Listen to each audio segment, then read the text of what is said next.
Hello friends, please subscribe my channel and press the bell icon for latest update. So friends, ఈ వీడియోలో మనం link list అంటే ఏంది, link list యొక్క important points ఏంటి, link list మీద మనం ఆపరేషన్ ఎలా పర్ఫామ్ చేస్తాం కూడా ఈ వీడియోలో చూద్దాం. ఫస్ట్ ఏంటంటే what is link list, next important points of link list, operations on link list object. So first what is link list. Link list is the implementation class of list interface. So ఈ link list అనేది కూడా list interface యొక్క sub class, అంటే list interface నుంచి derived అయిందనమాట. Which is used to store the group of object. So ఈ అరే list link list ఎందుకంటే గ్రూప్ ఆఫ్ ఆబ్జెక్ట్ని స్టోర్ చేసుకోవడానికి మనం ఈ లింక్ లిస్ట్ అయితే యూజ్ చేస్తాం అనమాట. Next link list internally uses double link list to store the data. So ఈ లింక్ లిస్ట్ ఏంటంటే ఇంటర్నల్గా డబుల్ లింక్ లిస్ట్ని యూజ్ చేసుకునేది అనమాట డేటాను స్టోర్ చేసుకోవడానికి. Next link list can store duplicate and null values. So ఈ లింక్ లిస్ట్లో ఏంటంటే మనం డూప్లికేషన్ స్టోర్ చేయొచ్చు, అదేవిధంగా నల్ వాల్యూస్ని కూడా స్టోర్ చేయొచ్చు అనమాట. Link list maintain instruction order and it is not a synchronised class. So link list అనేది ఏంటంటే ఇన్సర్షన్ ఆర్డర్ ఫాలో అవుతుంది, అదేవిధంగా ఈ లింక్ లిస్ట్ అనేది ఏంటంటే నాట్ సింక్రనైజ్డ్ అనమాట. నాట్ సింక్రనైజ్డ్ అంటే multiple threads can access on the link list object. So next example ఏంటంటే మనం అసలు ఈ లింక్ లిస్ట్ అనేది ఎలా క్రియేట్ చేస్తాం. List LL equal to new link list అనమాట. సో ఇట్లా అన్నప్పుడు ఏమైందంటే మనకి లింక్ లిస్ట్ యొక్క ఆబ్జెక్ట్ అవుతుంది క్రియేట్ అవుతుంది. సో ఇలా లిస్ట్ యూజ్ చేయకపోయినా కానీ మనం link list LL equal to new link list అన్న లింక్ లిస్ట్ అయితే ఆబ్జెక్ట్ క్రియేట్ అవుతుంది. జనరల్గా మనం లిస్ట్ ఇంటర్ఫేస్ ద్వారా మనం లింక్ లిస్ట్ ఆబ్జెక్ట్కి లింక్ లిస్ట్ క్లాస్కి ఆబ్జెక్ట్ క్రియేట్ చేసాం. ఇక్కడ important points of link list.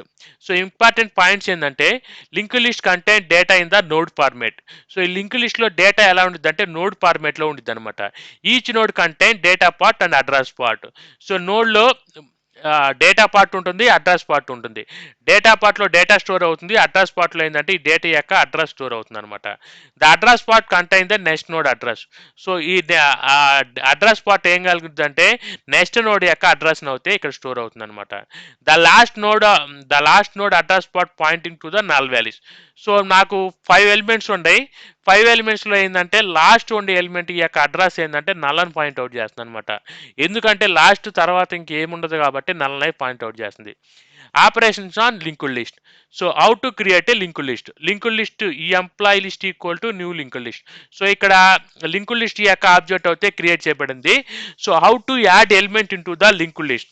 So link లిస్ట్లోకి మనం డేటాని ఎలా యాడ్ చేస్తామంటే యాడ్ అనే మెథడ్ యూజ్ చేసుకొని ఈ ఎంప్లాయీ అనే ఆ లింక్ లిస్ట్లోకి డేటాను అయితే ఇన్సర్ట్ చేసాం. నెక్స్ట్ ఏంటంటే how to add element to first link list, first position అనమాట. సో ఇక్కడ యాడ్ ఫస్ట్ అనే మెథడ్ యూజ్ చేసుకొని ఈ ఎలిమెంట్స్ని మనం ఈ ఫస్ట్లో ఇన్సర్ట్ చేయొచ్చు అనమాట. అదేవిధంగా లాస్ట్లో ఎలా ఇన్సర్ట్ చేయొచ్చు అంటే యాడ్ లాస్ట్ అనే మెథడ్ యూజ్ చేసుకొని ఈ స్ట్రింగ్ని మనం ఈ తర్వాత అయితే ఇన్సర్ట్ చేయొచ్చు. How to remove element from the first position of the link list. So remove first అనే మెథడ్ యూజ్ చేసుకొని ఫస్ట్లో ఏముందో ఆ ఎలిమెంట్ని అయితే రిమూవ్ చేయొచ్చు. అదేవిధంగా రిమూవ్ లాస్ట్ మెథడ్ ద్వారా మనం లాస్ట్లో ఏ ఎలిమెంట్ ఉందో ఆ ఎలిమెంట్ని అయితే రిమూవ్ చేయొచ్చు అనమాట. నెక్స్ట్ ఏంటంటే how to modify the elements at a specified position. So ఈ లింక్ లిస్ట్లో స్పెసిఫైడ్ పొజిషన్లో ఉండే ఎలిమెంట్ మనం ఎలా మాడిఫై చేయొచ్చు అంటే ఇక్కడ సెట్ అనే మెథడ్ యూజ్ చేసుకొని ఇండెక్స్ని పాస్ చేసుకొని మాడిఫై అంటే న్యూ వాల్యూస్ ఇచ్చినట్లయితే ఈ సెకండ్ పొజిషన్లో ఉన్న కృష్ణ కాస్త ఈ శ్రీనివాస అనేదిగా మాడిఫై అవుతుంది అనమాట. How to change element from the link list. So ఈ లింక్ లిస్ట్లో ఒక ఎలిమెంట్ని ఎలా చెక్ చేస్తాం. కంటెంట్స్ అనే మెథడ్ యూజ్ చేసుకొని సాయి అనేది లింక్ లిస్ట్లో ఉందా లేదా అనేది ఫైండ్ అవుట్ చేయొచ్చు. మన కేసులో సాయి అనేది ఉంది కాబట్టి మనకి ఇక ట్రూని రిటర్న్ చేసి మనకి ఎలిమెంట్ అయితే ఉందనేది మనకి అర్థమవుతుంది. How to retrieve element from the link list. So get off 2 అన్నప్పుడు ఏంటంటే సెకండ్ పొజిషన్లో ఉన్న ఎలిమెంట్ అయితే మనకి డిస్ప్లే అవుతుంది అనమాట. గెట్ మెథడ్ యూజ్ చేసి మనం డేటాను అయితే గెట్ చేయొచ్చు. How to remove element from the link list at a given index. So specific ఇండెక్స్లో ఉండే ఎలిమెంట్స్ని ఎలా రిమూవ్ చేయొచ్చు అంటే రిమూవ్ అనే మెథడ్ యూజ్ చేసి దాని యొక్క పొజిషన్ ఇండెక్స్ కానీ పాస్ చేసినట్లయితే సెకండ్ పొజిషన్లో ఉండే ఎలిమెంట్ అయితే డిలీట్ అవుతుంది. How to find the index of the elements. So ఇండెక్స్ని ఎలా ఫైండ్ అవుట్ చేస్తాం అంటే సపోజ్ ఇక్కడ నాకు జావా అనేది సపోజ్ ఇక్కడ నేను ఇన్సర్ట్ చేస్తున్నాను అనుకో. సో అది ఏ ఇండెక్స్లో ఉంది, సెకండ్లో ఉందా, థర్డ్లో ఉందా, లేదా ఫోర్త్లో ఉందా ఫైండ్ అవుట్ చేయడానికి ఇండెక్స్ ఆఫ్ అనే మెథడ్ యూజ్ చేస్తాం. How to check the size of the link list.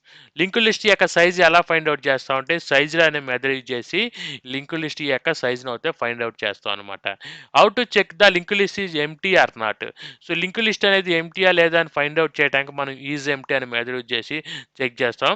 How to clear the element from the link list అంటే ఈ లింక్ లిస్ట్ని మనం ఫైనల్గా క్లియర్ చేయాలన్నప్పుడు మనం క్లియర్ మెథడ్ యూజ్ చేసి లింక్ లిస్ట్ యొక్క అయితే ఎలిమెంట్స్ అయితే క్లియర్ చేయొచ్చు అనమాట. సో ఫ్రెండ్స్, ఇది మనం యొక్క లింక్ లిస్ట్ గురించి. Don't forget to subscribe my channel. Thanks for watching this.